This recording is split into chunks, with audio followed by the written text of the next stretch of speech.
Okay, so today we're going to take a look at this news report coming out of Nigeria, Right. and it's from Restore Nigeria News. Yeah. It's dated today, March 25th, 2025. Okay. And in it, the former president, Olusegun Obasanjo, says that Western-style democracy has failed in Africa. Wow. Yeah, it's a huge statement coming from him. Oh, He was the yeah. president of Nigeria twice. Yeah, for sure. Obasanjo is a really big name in Nigerian politics, so when he says something like that, you have to at least consider what he's saying. You know what I mean? Right, and the fact that it's not just some random comment he made somewhere. Exactly. He said this at the 60th birthday celebration of Emeka Ihedioha, Okay. who was the former governor of Imo State. Got it. So this is something he said in a public forum Right. at a big event. So he definitely meant to say it. And the main question he's asking, and I think it's a really important one, is Yeah. are African countries really practicing democracy, or are they just like copying the look of Western liberal democracy, but not actually, like doing it right? Like going through the motions, but without the substance. Yeah, exactly. So are the systems that they have in place actually working? That's what we're diving into today. Interesting. So Obasanjo's main argument, from what I can see in this report, is that this model, this Western model, doesn't actually fit with African values and culture and the way they live. Interesting. So he's saying it's kind of a mismatch. Yeah, and he thinks that mismatch is why you see all these problems with like corruption in government. Right. And the justice systems don't seem to really work for the people. Like people can't depend on them. Right. And so his big takeaway for us is that just like taking a system and plopping it down somewhere else Without really thinking about it. without thinking about if it actually works there, Yeah. it could cause instability. Yeah. I mean, it makes you think, like, Yeah. can you really just take any system and put it anywhere and expect it to work? Right, because like democracy developed in Western countries over hundreds of years. Yeah. And a lot of African countries haven't had that same history. So maybe it just doesn't translate directly. It's not like a plug-and-play system, you know? Right. And Obasanjo seems to really think that's the case. So what does he suggest instead? Well, he even goes back and he says, like, look, Africa had their own ways of governing before colonialism. Like their own systems. And he thinks those systems were effective. Okay. And he even quotes Abraham Lincoln's definition of democracy, government of the people, by the people, for the people. Okay, yeah.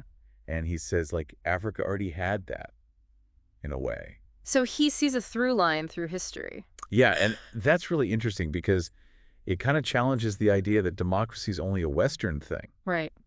Could exist in different forms. Right, and it makes you think, like, maybe colonialism actually messed up the systems that were already working. And that could be why they're having so many problems now. Right. That's a pretty powerful thought. And then Obasanjo goes on to say that today's democracy in Africa has become something else entirely. Oh, He says it's basically just a small group of elites who are running the show okay. and that they're controlling everything, and the vast majority of the people are being deprived of their rights and their basic needs. It's like the opposite of democracy. Exactly. He says that's what breeds corruption and injustice because, it's not really government of the people anymore. Wow. It's almost like he's saying it's worse than not having democracy at all. And his warning is pretty serious. What does he say? He says that democracy in Africa could totally collapse unless they change things completely. Like start over. Yeah, he thinks they need a whole new approach, What kind of approach? one that is rooted in African culture and history. So basically what you were saying earlier, like Yeah, they need to adapt it to their own values. exactly. And he's saying that if they don't do that, democracy in Africa is doomed. Pretty much. So let's dig a little deeper into why Obasanjo thinks Western democracy has failed in Africa. Okay. He keeps talking about how it doesn't fit with African values and their culture and lifestyle. So where do you see that clash happening? Well, one thing is individualism. Oh, yeah. Like in a lot of Western democracies, it's all about individual rights and competition. Right. But a lot of African societies are more about community and consensus. Like making decisions together. Yeah. So it's kind of like a fundamental difference in how they organize themselves. That makes sense. So maybe that's why Western democracy isn't working there. Yeah, and another thing is that Western elections are often like winner take all. Yeah. And that could make things worse in countries that already have ethnic or regional tensions. Because it pits people against each other. Exactly. You know what I mean? Yeah, totally. And then there's the problem of corruption, which Obasanjo says is directly linked to how they've implemented Western democracy. Oh, interesting. So he's saying the system itself is kind of set up for corruption? Yeah. Like, it creates opportunities for people in power to get rich by taking advantage of everyone else. And in places where the rule of law is weak, that can be a huge problem. Right. And, he's not the only one saying this. Who else agrees with him? Peter Obi, Oh, yeah. who was the former presidential candidate for the Labour Party. Right. He was at the same event. Yeah. And he strongly agreed with Obasanjo. Wow. So this isn't just one guy's opinion. No, it seems like a lot of people feel this way. And Peter Obi was actually involved in Nigerian politics, so he's speaking from experience. Yeah, he was a governor himself, so he knows how things work on the inside. So what did he say? He said that under the current administration, democracy has really gone downhill in Nigeria. Okay. And he compared it to when Obasanjo was president and when Musa Yar'Adua was president. Okay. And he said back then, the judiciary was much more independent. Oh, interesting. So that's one sign of a healthy democracy. For sure. When the courts can actually make decisions without being pressured by the government. Yeah. And Obi says that's not happening now. So that's a problem? Yeah. And he even uses this analogy. He's like, it's like they were building up democracy. They were making progress. Right. And then later administrations just knocked it all down. Like they destroyed all the work that had been done. Exactly. And then he tells these personal stories about his time as governor. Oh, I want to hear this. He says that he became governor because of a court ruling. Okay. And it was during Obasanjo's presidency. Okay. And he's very specific about saying that he didn't have to bribe anyone. Oh, wow. Like the system was fair. Interesting. He also talks about how when he was facing impeachment, the president at the time intervened to help him out.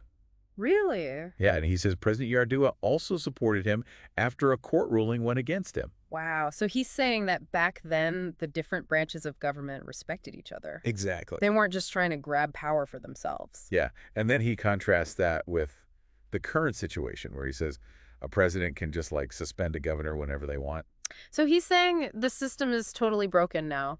Yeah, that's why he says democracy in Nigeria has collapsed and failed. That's a pretty strong statement. Yeah. But to be fair, the article does mention another viewpoint. Oh, okay. They bring up Bishop Kuka. Okay. And he actually thinks that democracy hasn't failed in Nigeria. Okay, so he disagrees with Obasanjo. Yeah, he thinks it's more like a work in progress. So he's more optimistic. Yeah, he thinks they're still on the right track, even if it's a bumpy road. That makes sense. So that's the main tension here. Right. On one side, you have Obasanjo and Obi, who are saying democracy has completely failed.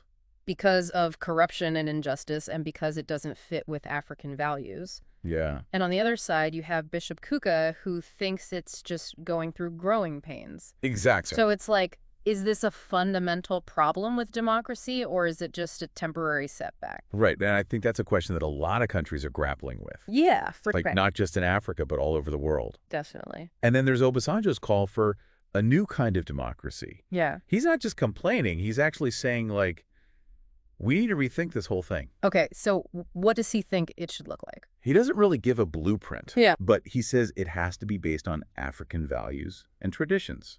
So that's the challenge. Yeah, like how do you create a system that's both democratic and truly African? Right. And I think that's a really important question for the future. Yeah. Because it's not just about elections and parliaments, Right. It's about creating a system that actually works for the people. And reflects their values. Exactly. And I think that's something we can all learn from. For sure. So as we wrap up today's deep dive, I'm left thinking about what all this means for other countries that are trying to build democracy. Yeah. Like, what can they learn from Nigeria's experience? Right. Are there any universal principles of democracy, or does it always have to be adapted to the local context? And if it does have to be adapted, how do you do that? How do you make sure it doesn't just become a corrupted version of the original? Exactly. It's a lot to think about. Yeah, it really is. So what do you think our listeners should take away from this? Well, I think the big takeaway is that democracy is not a one-size-fits-all solution. You can't just take it from one place and drop it somewhere else and expect it to work the same way. Like it's not a magic formula. Exactly. And I think Obasanjo and Obi are really highlighting that. Yeah. They're saying that if you want democracy to succeed, you have to make sure it's compatible with the culture and the values of the people. Right. Otherwise, it's just going to be a shell of what it's supposed to be. And that could actually be worse than not having democracy at all. Exactly. So I think the question for our listeners today is this. Okay. What do you think are the essential elements of a successful democracy? Oh, that's a good question. Yeah, and how do you think those elements can be adapted to different cultures and contexts? Because there's no easy answer. No, there isn't. But it's a question that we all need to be thinking about. Yeah. because the future of democracy might depend on it. That's a powerful thought. Thanks for joining us today on The Deep Dive, My pleasure. and we'll see you next time. Sounds good. Bye. See ya.